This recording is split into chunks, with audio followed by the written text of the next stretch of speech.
Now let's solve couple of questions. There is one question, you have to find all the t ratios, मतलब जो a given है उसके अलावा जो 5 बचती हैं वो solve करनी है. Sin x is equals to 3/5 and x lies in the second quadrant, and the second part है secant x is 13/5 where x lies in the fourth quadrant. Now come to the solution of first part. एक अगर समझ में आ गया अच्छे से तो दूसरा बिल्कुल सेम है वैसे ही है. सबसे पहले तो हमें sin x गिवन है 3/5. तो अगर मतलब एक ट्राइंगल बना के ऐसा देखा जाए कि यहाँ पर है एंगल x, तो अकॉर्डिंगली sin x क्या है, परपेंडिकुलर ओवर हाइपोटेन्यूज. 90 के सामने परपेंडिकुलर दैट मीन्स 5 और हाइपोटेन्यूज है 3, और सॉरी हाइपोटेन्यूज 5 और परपेंडिकुलर 3. ठीक है, एंगल के सामने परपेंडिकुलर, 90 के सामने हाइपोटेन्यूज.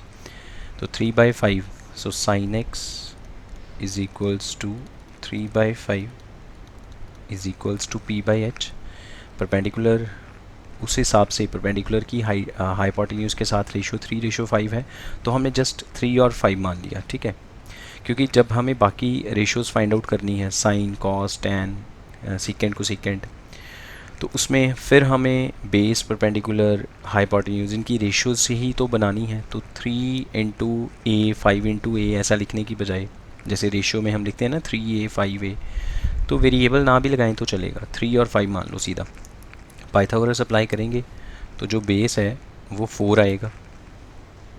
ठीक है, now we need to find cos x, tan x, cosecant x, then secant x and cot x.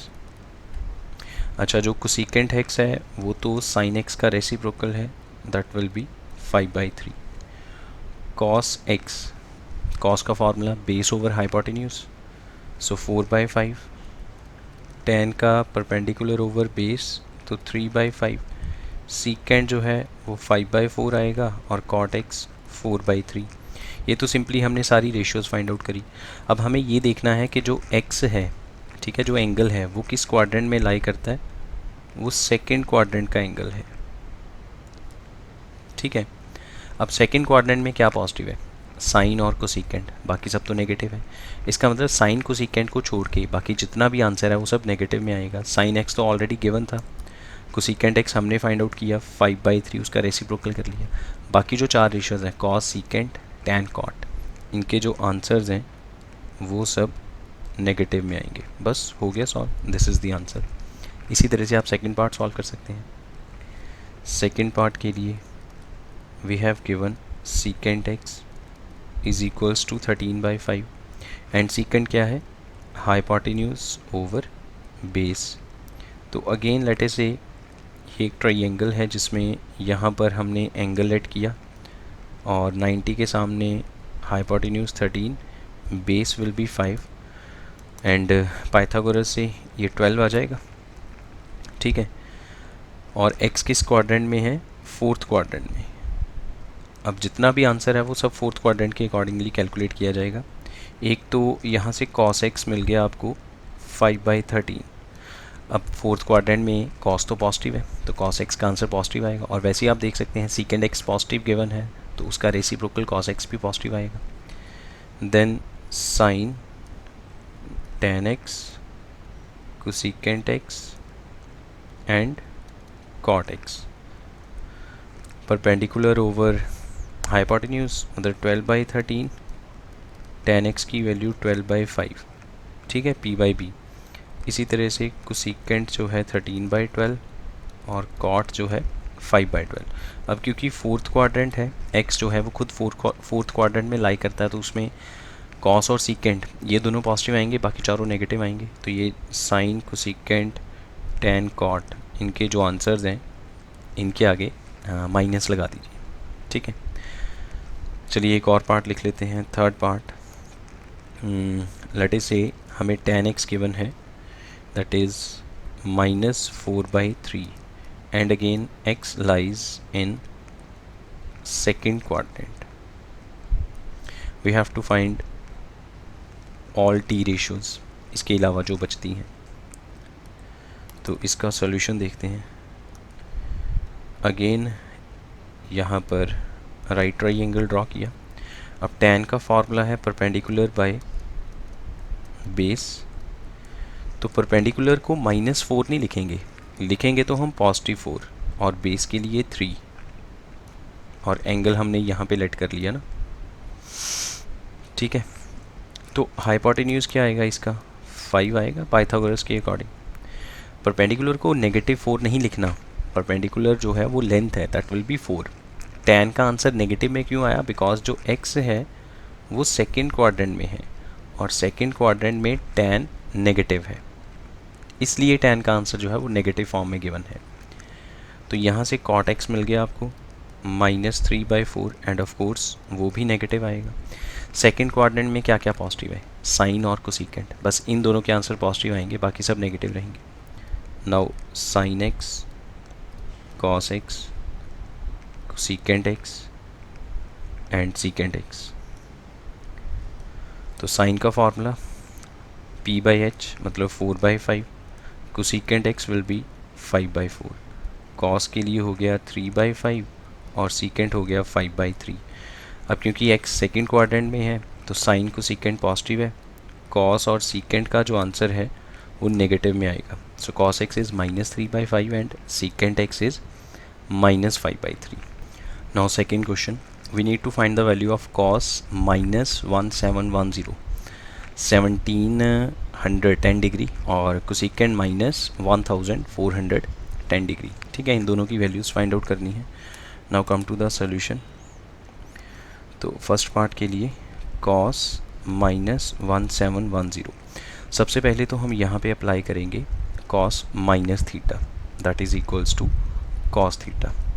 Formulas वही हैं जो हम इससे पीछे लेक्चर में कर चुके हैं।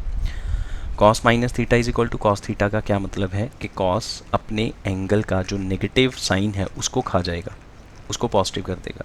तो cos -1710 will be cos 1710 degree, ठीक है। यहाँ पर आप एक नोट लिख सकते हैं कि टी रेशियो कोई भी हो, sine cos tan cosecant secant cot, इसके साथ अगर 360 into some natural number plus theta लिखा हुआ है तो ये टी रेशियो ऑफ थीटा रह जाएगा। इसको आप नोट कर लीजिए और इसे लर्न कर लीजिए। टी रेशियो का मतलब साइन cos tan कुछ भी हो सकता है, 6 की 6 रेशियोज़ में से कुछ भी हो, उसके साथ जो एंगल है उसकी अगर फॉर्म ऐसी है कि 360 into some natural number plus theta, तो जो 360 इंटू सम नेचुरल नंबर है वो सब खत्म हो गया, सिर्फ थीटा रह जाएगा। तो अगर हम इसको ब्रेक करके लिखें cos ऑफ, अब इतना तो पता चलता है ना कि 1710 डिग्री 360 तो बहुत ज़्यादा है, 360 के कितने ही सर्कल कवर किए जा सकते हैं। तो 360 इंटू 2 720, फिर 3 से करेंगे, फिर 4 से करेंगे, 360 इंटू 5 होता है 1800, 1800, इससे ज़्यादा हो गया। तो 360 इंटू 4 कर लेते हैं, तो 360 इंटू 4 आएगा आपका 1440 प्लस, ठीक है। अब इसमें ऐसा क्या प्लस करें कि 1710 बन जाए, तो इसमें 270 प्लस करेंगे, हाँ ठीक है, 270 प्लस करने से ये टोटल 1710 बन जाएगा। तो अब ये जो 1440 लिखा, ये कैसे लिखा, ये 360 का टेबल काउंट किया 4 तक, तो this will be 360 into 4 plus 270। तो अब ये वाला फार्मूला इस पर अप्लाई किया जा सकता है कि 360 इंटू सम नेचुरल नंबर वाला जो पार्ट है वो ख़त्म हो गया, सिर्फ उसके प्लस के बाद जो लगा हुआ है थीटा, इसमें प्लस के बाद लगा हुआ है 270, बस वो रह जाएगा। So this will be cos 270, 270 को आप लिख सकते हो cos 180 प्लस 90, तो 180 पे रेशियो तो चेंज नहीं होगी, cos 90 ही रहेगा। 180 प्लस 90 थर्ड क्वाड्रेंट में चला गया, तो थर्ड क्वाड्रेंट में cos नेगेटिव है तो ये माइनस cos 90 आएगा, ठीक है।